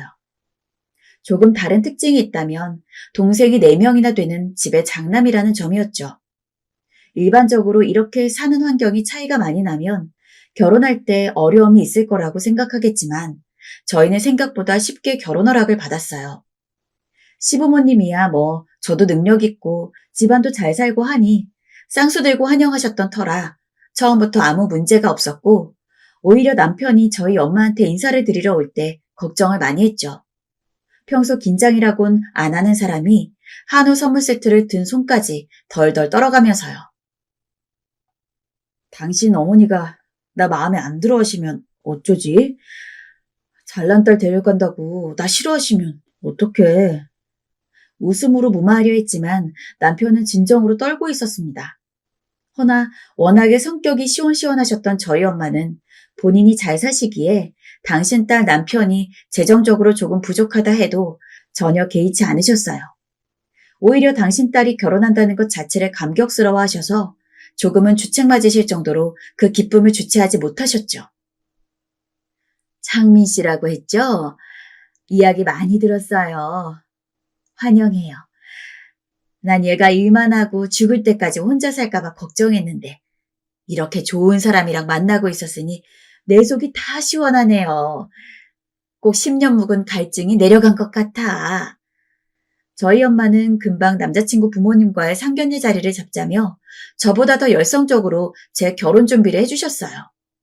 엄마 덕에 상견례 자리도 원활하게 끝났고 예상외의 환대 속에 결혼식도 성공적으로 마무리했습니다. 처음 결혼할 때부터 적어도 경제적인 부분에서는 남편 쪽 부모님을 지원해드릴 생각이 있었어요. 저희 엄마도 그 부분에 대해서는 흔쾌히 동의하셨죠. 결혼을 한 이상 시부모도 또 다른 부모나 다름없으니 네가 할 수 있는 예의를 다 하렴. 얼토당토 없는 요구에는 절대로 대응할 필요 없지만 최소한의 지원은 네 형편이 허락하는 한 무리하지 않은 선에서 해도 괜찮단다. 그게 도리고. 남편은 제가 시부모님에게 제 돈으로 생활비를 드리고 싶다는 말에는 처음에 거절했어요. 안 그래도 경제적인 차이가 많이 나는 상황에서 결혼한 게 너무 미안하고 본인은 제 엄마한테 현실적으로 그렇게까지 못해드린다고요. 물론 남편 마음은 이해했습니다. 하지만 제 생각은 달랐어요. 여느 시집살이하는 며느리들처럼 시도 때도 없이 시댁에 가서 시부모님 돌봐드리고 명절 때 전부치는 그런 걸 할 수 없는 사람이었기에 그렇다면 최소한 금전적인 부분에서라도 며느리로서의 효도를 하는 게 맞다고 생각했어요. 오빠, 부담 갖지 마. 나도 우리가 할 수 있는 선에서 용돈 드리려는 거지 그 이상은 아니야. 내가 평소 어머님, 아버님 잘 찾아뵙지도 못할 텐데 그걸 생각하면 생활비라도 지원해드리는 게 맞아. 허락해줘. 응? 제가 의견을 굽히지 않고 없는 애교까지 부리자 결국 남편은 어쩔 수 없다는 듯 허락했습니다. 그렇게 3년 정도 결혼 생활을 한 것 같아요. 저희 시어머니와 시누이는 그냥 좋다고 표현하기도 미안할 만큼 너무나 좋은 분들이셨어요. 보통 시집살이라고 해서 밖에서 일하는 며느리를 좋아하지 않으시는 시어머니도 있고 질투하는 시누이도 있기 마련이었지만 남편의 가족이라 그런지 다들 성품이 하나같이 온화하시고 인자하신 분들이었어요. 특히 저희 시어머니는 저를 딸처럼 대하셨는데 제가 바쁜 걸 알아서 제게 전화하는 것조차 미안해하셨지만 알게 모르게 저를 챙겨주시곤 했어요. 언제는 제가 과한 업무로 피로가 쌓여 며칠간 감기 몸살을 앓았던 적이 있었어요. 평상시에 워낙 몸이 건강한 편이라 겨울에도 감기 같은 건 걸리지 않는 편인데 그땐 사업이 커지고 직원들이 많아지면서 유독 일로 스트레스를 많이 받았던 때였죠. 그래도 이를 물을 수가 없어 어떻게든 옷을 싸매고 나와 신음소리를 흘리며 일을 하고 있었는데 갑자기 시어머니께서 회사로 오셨더라고요. 어머니, 여기까지 어쩐 일이세요? 얘야, 아픈데도 나와서 일을 하는 거야? 일도 좋지만 몸 챙겨가며 해야지. 이러다 우리 며느리 몸 다 버리겠다. 얼른 이거라도 먹어라. 따뜻할 때 먹어야 하니까 얼른. 알고 보니 시어머니께서 남편에게 제가 아프다는 걸 듣곤 아침에 일어나시자마자 불이 나게 용한 한의원을 찾아가 비싼 한약을 지어오셨더라고요. 시어머니께서 직접 제 회사로 찾아와 따끈한 한약을 손에 쥐어주는데 순간 마음이 울컥했어요. 당시 일에 대한 스트레스도 크고 평소에도 다른 사람에게 그런 힘든 부분을 잘 내색하지 못하는 성격이라 혼자만 끙끙 앓고 있었는데 어머니께서 저를 위해 이렇게나 신경 써주시는 모습을 보자 괜히 마음이 녹아내리면서 눈물이 나더라고요. 그날 어머니 앞에선 울지 않았지만 어머니가 가고 난 후엔 어머니가 지어다준 한약을 먹으면서 새삼 가족이란 게 이런 거구나 라는 걸 다시금 깨달았던 것 같아요. 일밖에 모르고 살던 무뚝뚝한 며느리를 넉넉하고 따스하게 받아주신 것도 감사했는데 딸처럼 생각해 주신 어머니 그리고 한없이 다정한 남편 제가 전생에 뭘 했다고 이런 복을 2개나 받아도 되는 건지 참으로 마음이 겸허해지던 나날들이었습니다. 또 저희 시어머니께선 음식도 정말 잘하셨어요. 웬만한 음식은 뚝딱뚝딱 만들어냈는데 덕분에 저희 집 냉장고는 1년 내내 빌 일이 없었죠. 수고스레 제가 음식을 할 필요도 없었고 반찬 가게를 갈 필요도 없었고요. 김치도 어머니가 담가주시는 김치가 제일 맛있었어요. 사실 저희 엄마도 저처럼 바쁘고 음식할 시간도 없었던지라 어렸을 때 저는 엄마와 보통 외식으로 식사를 해결한 적이 많았어요. 저 역시 남편을 만나기 전까지 사업하느라 바쁘다 보니 늘 그냥 냉동식품을 데워 먹거나 그조차도 귀찮으면 편의점에서 파는 도시락을 먹기 일쑤였어요. 그도 귀찮을 땐 저는 그냥 안 먹고 자는 편이었어요. 근데 그런 제 일상을 바꿔주신 분이 어머니였죠. 어머니는 아무리 바빠도 밥 먹는 힘으로 일해야 한다며 집 냉장고에 반찬을 가득 채워주셨고, 어머니가 미나리 무침이며 계란찜, 햄, 야채볶음, 부대찌개, 젓갈, 도토리묵 같은 음식들을 보자기에 쌓아 그것을 차곡차곡 넣는 모습을 보고 있노라면 죄송스러우면서도 이상하게 마음이 채워지는 기분이 들었어요. 아가야, 계란찜은 꼭 데워 먹어야 한다. 알겠지? 바쁘다고 그냥 차가운 채로 먹고 나가고 그러면 안 돼. 부대찌개도 엄마가 다 만들어 놨으니까 데워 먹기만 하면 되고. 알겠어요, 엄마. 어쩌다 보니 나중에 시어머니의 호칭은 그냥 엄마로 자연스레 바뀌었던 것 같아요. 시어머니께서 자신을 엄마라고 부르라고 하시기도 했고, 저도 친근하게 그리 부르는 쪽이 더 좋았거든요. 시어머니는 자기에게 무뚝뚝하고 일밖에 모르는 딸이 하나 더 생겼다며 제게 일 좀 그만하라고 핀잔을 주실 때도 있었지만 저는 그런 핀잔마저 좋았습니다. 오죽하면 제 친정어머니가 시어머니와 제 사이를 질투하시기까지 하셨죠. 시누이 역시 굉장히 밝고 활달한 성격의 사람이었어요. 남편과 3살 터울이 나는 여동생이었는데 외향적인 성격이라 사람을 만나는 것도 좋아하고 돌아다니는 것도 좋아했어요. 시누이는 상견례 자리에서 절 보자마자 제가 마음에 들었는지 호기심 어린 눈으로 궁금한 점들을 묻기도 하고 서로 연락처를 주고받은 후엔 저에게 영화를 같이 보러 가자며 적극적으로 다가왔어요. 솔직히 처음엔 그런 부분이 부담스러웠어요. 사업상 만난 사람이 아니라면 낯선 사람과 일단 함께 무언가 한다는 것 자체를 어색해하는 편이었고 만나서 무슨 얘기를 해야 할지 모르겠으니까요. 그래서 몇 번을 거절하고 바쁘다는 핑계로 자는 척도 했죠. 그러던 어느 날 시누이에게서 또 전화가 걸려왔어요. 주말에 거실 소파에 늘어져 TV를 보고 있을 때였죠. 언니, 미술관에서 너무 재밌는 전시예요. 나 언니랑 꼭 같이 보고 싶은데 시간 좀 내주시면 안 돼요? 오빠랑 같이 와요. 사실 저는 평일 내내 하루 종일 일만 하는 사람인지라 그날은 집에서 쉬고 싶었어요. 이런저런 핑계를 대며 가지 않을까 했지만 몇 번을 거절한 터라 그러기도 뭐하더라고요. 그래서 어거지로 나갔지만 생각보다 그날 시누이와의 시간은 무척 즐거웠습니다. 대화에 공백이 생기면 시누이가 알아서 잘 메워주는 편이었기에 어색할 일도 없었고 나름대로 남편이라는 중간다리가 있다 보니 대화도 잘 통하더라고요. 나중엔 피곤하다는 남편을 보내고 시누이와 단둘이 시간을 보냈을 정도였으니까요. 그 뒤로도 시누이에게서 주말에 가끔 전화가 걸려왔어요. 만나면 만날수록 시누이와의 시간은 평일의 고단함을 씻겨내려가 줄 정도로 좋았고 기분도 환기되어 헤어지기가 싫었죠. 마지못해 시댁 쪽 식구에게서 이런 전화가 오면 나가야 하기 때문에 불편해하는 사람들도 있지만 저에겐 해당되는 이야기가 아니었어요. 시누이에게 그런 전화가 오면 반가워서 주섬주섬 옷을 입고 나가곤 했어요. 언니 왔어요? 여기! 밝은 얼굴로 저에게 방방 손을 흔드는 시누이와 같이 있다 보면 긍정적이고 좋은 에너지를 받는 것 같았고 마치 어여쁜 여동생이 생긴 것 같아 기분도 좋았습니다. 제가 챙겨줄 수 있는 게 있다면 뭐든 챙겨주고 싶은 그런 여동생이요.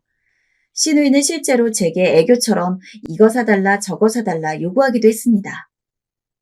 언니, 나 이제 남자친구랑 기념일인데 향수 선물해주면 안 돼요? 언니, 나 요즘 용돈이 떨어졌는데.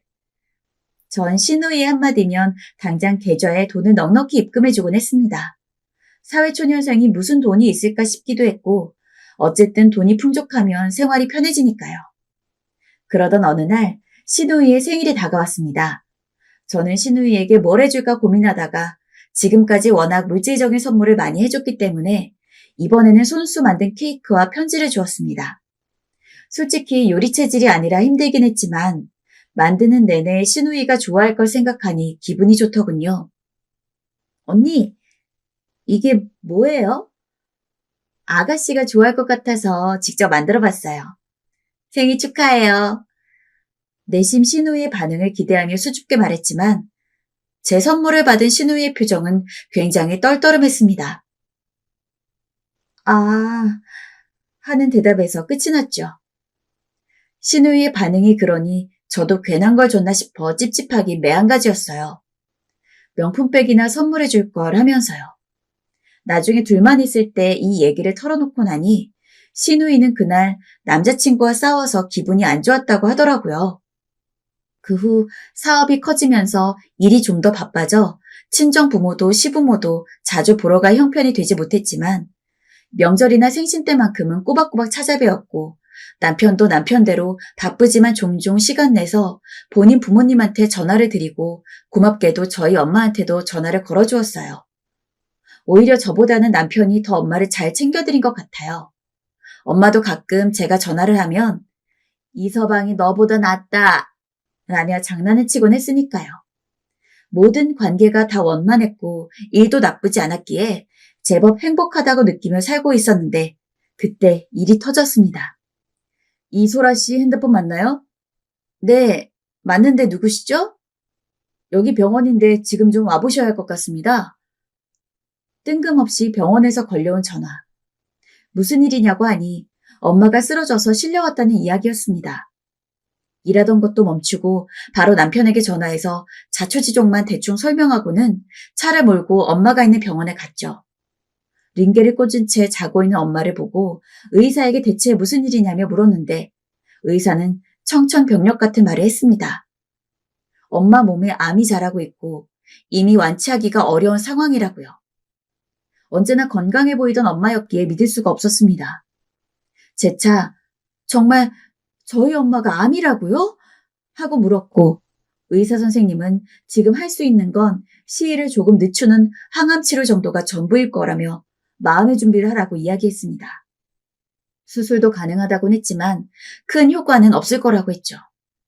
하지만 저는 엄마를 그렇게 포기할 수 없었습니다. 제 전부였던 엄마를 놓을 수 없었어요. 그래서 수술비, 입원비, 간병비 등 그동안 모아놓은 돈까지 전부 끌어써서 엄마의 치료에 힘을 썼어요. 좋다고 하는 치료법은 다 찾아다녔고 명의라고 불리시는 분들을 찾아가기도 했죠. 적어도 제가 할 수 있는 건 다 하고 싶었습니다. 그 덕분에 자연스레 시댁에 보내는 용돈이 줄었죠. 어머니, 죄송해요. 저희 엄마 치료비로 많은 돈이 들어가서 이번 달은 용돈을 드리지 못할 것 같아요. 아이고, 얘는 이런 시기에 무슨 그런 걱정을 하니? 우리 걱정은 마라. 네가 보내줬던 돈으로 충분히 잘 살 수 있으니까 안 싸던 건강에나 신경 써. 감사하게도 시부모님은 제가 용돈을 줄인 것에 대해서 아무런 말도 하지 않고 오히려 저에게 잘하고 있다며 이야기해 주신 덕분에 좀 더 마음의 짐을 덜고 엄마의 회복에만 신경 쓸 수 있었습니다. 당시 의사가 이야기한 엄마의 남은 수명은 반년이 최대였어요. 하지만 엄마가 의지를 가지고 살려고 힘쓰고 저도 엄마한테 좋은 거라면 다 구해다 와서 그런진 몰라도 엄마는 예정된 반년보다 더 오래 살았죠. 그러나 날이 갈수록 점점 마르고 초췌해지는 것은 어쩔 수 없었습니다. 엄마는 본인 몸이 아픈데도 제가 엄마의 건강을 신경 쓰느라 제 일을 제대로 못할까봐 걱정하고 계셨어요. 이제 그만 가봐. 엄마 괜찮으니까. 일, 물론 중요하지만 어떻게 엄마 건강보다 더 중요하겠어요? 저는 엄마가 나아서 저랑 같이 살 수만 있다면 사업이고 뭐고 다 그만둬도 상관없었습니다. 마음 같아서는 제 수명 반을 나눠줄 테니 엄마랑 한날 한시에 같이 죽고 싶었죠. 세상에 저를 태어나게 해주고 저를 존재하게 해준 사람이자 제가 가장 사랑하는 사람이었으니까요. 그런 마음으로 하루가 멀다 하고 엄마가 있는 병원에 왔는데 어느 날 갑자기 시어머니와 둘째 신우가 저희 엄마 병문안에 왔어요. 저에게 이야기도 없이 온 터라 깜짝 놀랐죠. 연락도 없이 여기 어쩐 일이세요? 사돈댁 쓰러졌다는 이야기도 들었는데 내가 그래도 한번 와봐야지. 아, 어머님 감사드려요. 병원이 가깝지도 않은데. 고맙긴. 엄마 돌보느라 많이 힘들었지?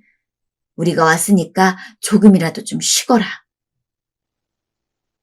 엄마 돌보느라 바빠서 시부모님이 병문안 오는 건 생각도 못하고 있었기에 먼저 챙겨주셨다는 점에서 저는 당연히 시어머님과 시누이에게 고마울 수밖에 없었습니다. 심지어 시어머니는 저희 어머니를 대신 보고 있을 테니 저보고 좀 쉬고 오라고 하시더군요. 아니에요, 어머니. 제가 어떻게 자리를 비워요. 네 몰골이 말이 아니야. 잠도 제대로 못 잔 것 같은데 제대로 잔 게 언제니? 사실 엄마 걱정에 푹 자본 적이 없었어요. 언제 엄마가 돌아가실까, 혹여나 갑자기 눈이라도 감으실까 걱정이 되어 늘 잠을 설치곤 했죠. 제가 할 말이 없어 배시시 웃자 시어머니는 제 등을 두드리며 조금이라도 의자에서 눈을 붙이다 오라고 저를 강하게 내보내시더군요. 저는 시어머니의 배려에 감사하며 자의반 타의반 그렇게 밖으로 나가 병원 복도 의자에 기댔습니다. 그리고 곧바로 잠이 들었죠. 오랜만에 마음 놓고 눈을 감은 거라 누가 업어가도 모를 정도로 푹 잤던 것 같아요. 짧은 잠이었지만 단잠을 자고선 너무나 개운한 기분에 눈을 떴어요. 허나 눈을 뜨자마자 저는 바로 병실에 있을 시어머니와 시누이가 생각났고 너무 시간이 지체되었다는 생각이 들어 황급히 병실로 향했습니다. 그런데 엄마가 있는 병실 근처로 가는 순간 모퉁이 하나를 남겨두고 시어머니와 시누이의 대화 소리가 들려왔습니다. 저렇게 맨날 누워있는데 산 사람은 살아야지. 네 언니가 고생만 많이 하잖아. 무슨 방법도 없다고 하던데. 에이, 차라리 그냥 편하게 눈 감으셨으면 좋겠다. 그러게. 가망 없으면 그게 낫지. 엄마는 언니한테 용돈 두둑히 받고 나도 시누이라고 선물 받고 그래서 한동안 좀 살만 났는데 요새 너무 짜증나. 그리고 나도 좀 뭐 좀 해보려고 언니한테 돈 좀 빌리려고 생각하고 있었단 말이야. 아이고, 네가 그런데 난 어떻겠니? 공과금도 내야 되고 돈 들어갈 것도 천진데 갑자기 용돈을 줄여버리니 아주 미치겠다. 그래도 오늘 이렇게 생각해주는 척하면서 왔으니까 나중에 돌아가시고 나면 엄마랑 나는 좀 더 신경 써서 챙겨주겠지? 그럼 우리가 그동안 얼마나 걔 공주처럼 대해줬는데. 너도 알겠지만 난 자식한테도 그래 본 적이 없는 사람이야. 걔가 돈을 주니 그리 해준 거지. 너도 솔직히 많이 애쓰지 않았니? 나도 그랬지.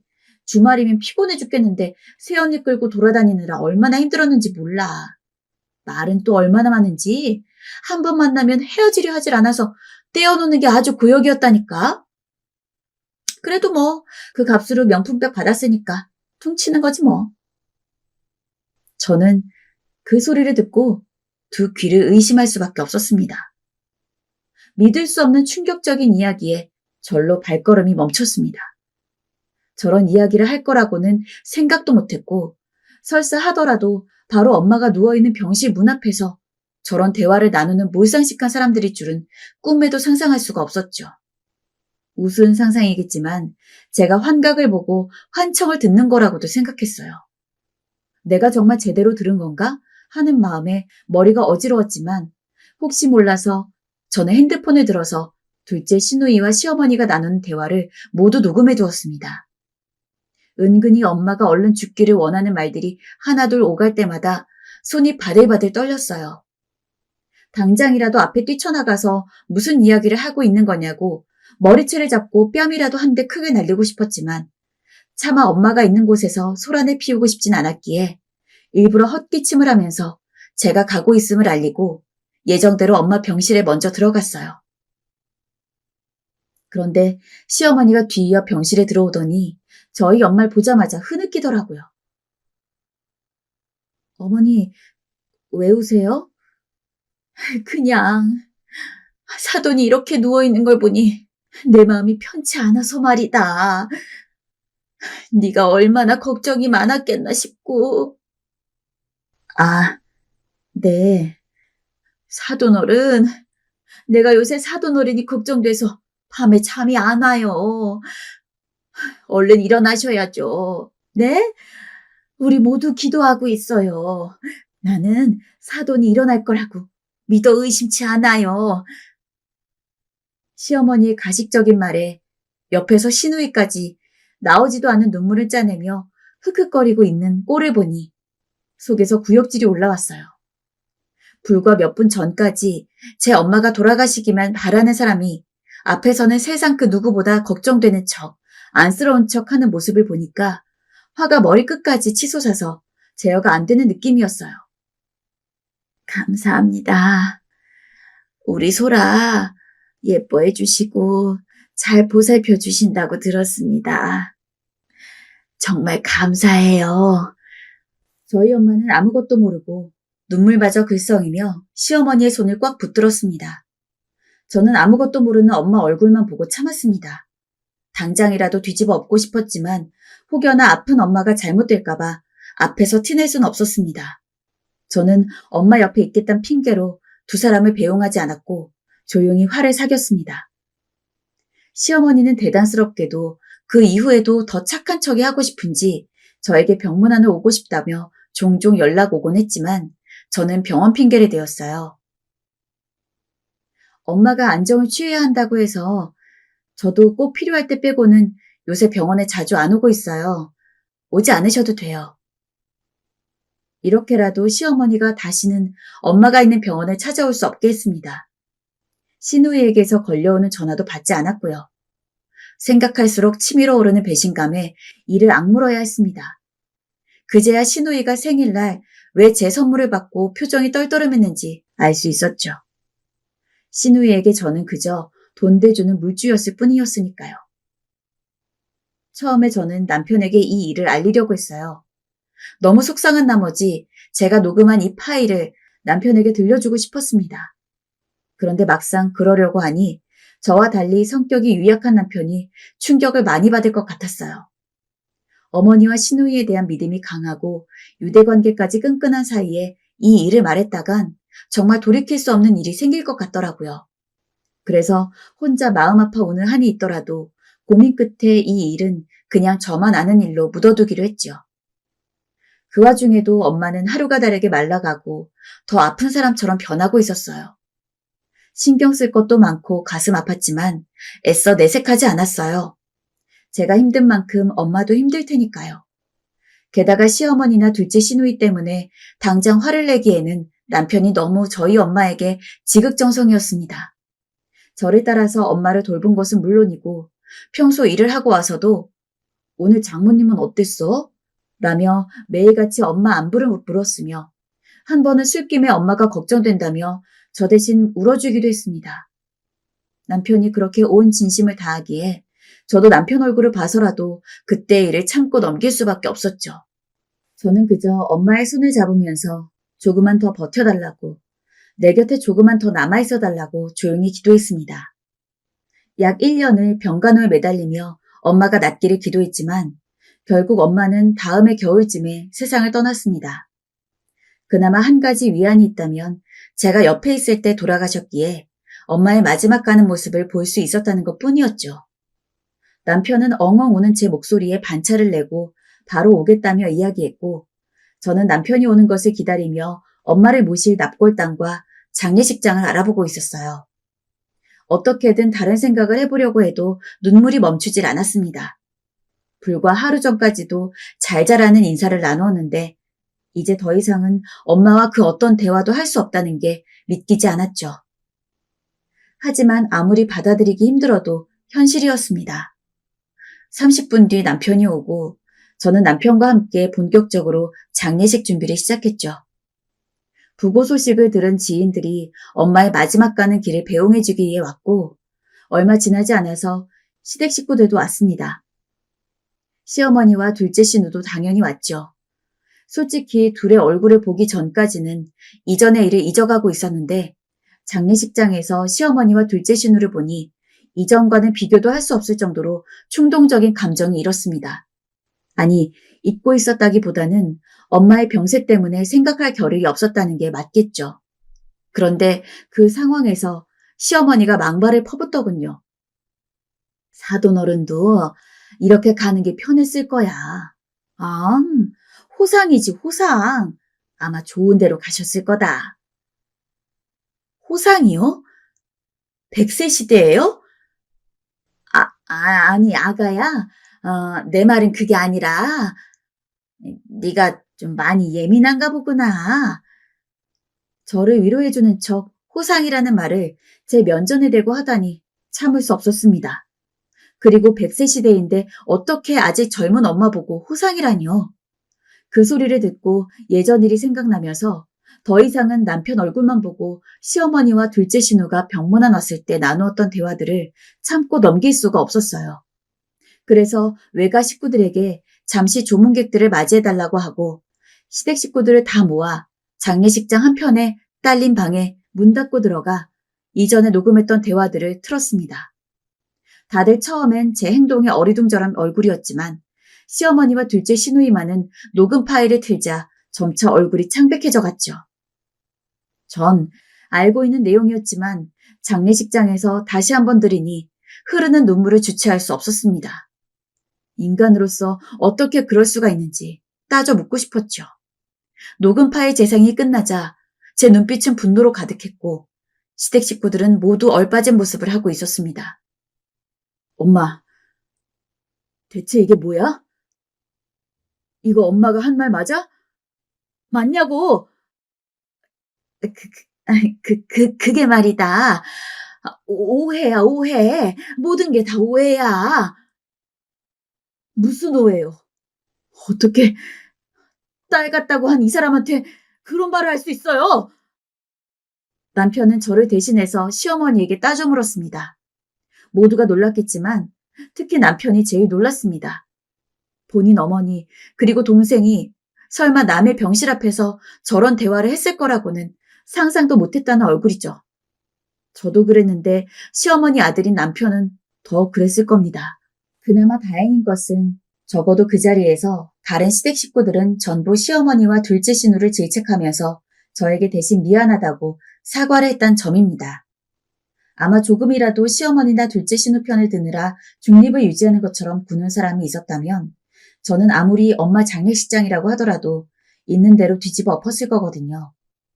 당신이랑 은혜는 사돈어른 장례식장에서 그만 나가. 여기 있을 사람은 아닌 것 같으니까. 여보, 썩 나가라고. 한바탕 조용한 소란이 인 후 시아버지가 엄하게 시어머니와 둘째 신우에게 장례식장에서 나가라고 했고 시어머니와 둘째 신우는 아무 말도 하지 못하고 급하게 자리를 떴습니다. 고인과 마지막 작별 인사를 나누는 순간까지 이런 소동이 있어야 한다는 게 마음이 안 좋았지만 그래도 계속해서 찝찝하게 남아있던 감정의 잔재를 털어낼 수 있어서 이후부터는 저도 마음을 다잡고 3일간의 장례식장 일정을 무사히 끝마칠 수 있었습니다. 남편은 장례식이 끝나고 조용히 제 손을 잡고 말했습니다. 여보, 미안해. 엄마랑 은혜가 설마 그런 식으로 이야기했을 줄은 꿈에도 몰랐어. 당신 마음 불편하면 앞으로 명절이고 뭐고 우리 집 안 가도 괜찮아. 나도 엄마랑 은혜랑은 연 끊을게. 저는 말을 잇지 못하고 조용히 눈물만 떨구었습니다. 남편도 제 심정이 얼마나 참담했을진 알고 있었으니 한숨만 쉬었습니다. 저는 그 이후 시어머니와 둘째 시누이와는 단칼에 연락을 끊었고 남편 역시 둘과 연락을 끊어 이후부터는 가족 행사가 있을 때마다 둘만 빼고 시아버지와 나머지 신우들만 불러서 식사를 하거나 하는 방식으로 연을 이어나갔습니다. 그 일이 있었던 게 벌써 2년 전인데 지금도 여전해요. 중간에 시어머니에게 연락이 온 적은 있었으나 제가 일부러 차단하고 안 받았고 다른 시댁 식구들도 일부러 저에게 시어머니나 둘째 신우 소식을 전한다거나 하는 일이 없기에 다른 시댁 식구들과는 그래도 적당한 관계를 유지하고 있습니다. 이제 곧 엄마 기일이라서 그런가 나름대로 아물어가고 있던 과거 기억이 떠오르네요. 좋은 시댁 식구 걸리는 것도 운이라더니 저는 적어도 신우 한 명과 시어머니에 한해서는 참 운이 없었던 것 같아요. 엄마가 돌아가시기 전에 둘의 대화를 듣지 못했다는 게 위안 아닌 위안입니다.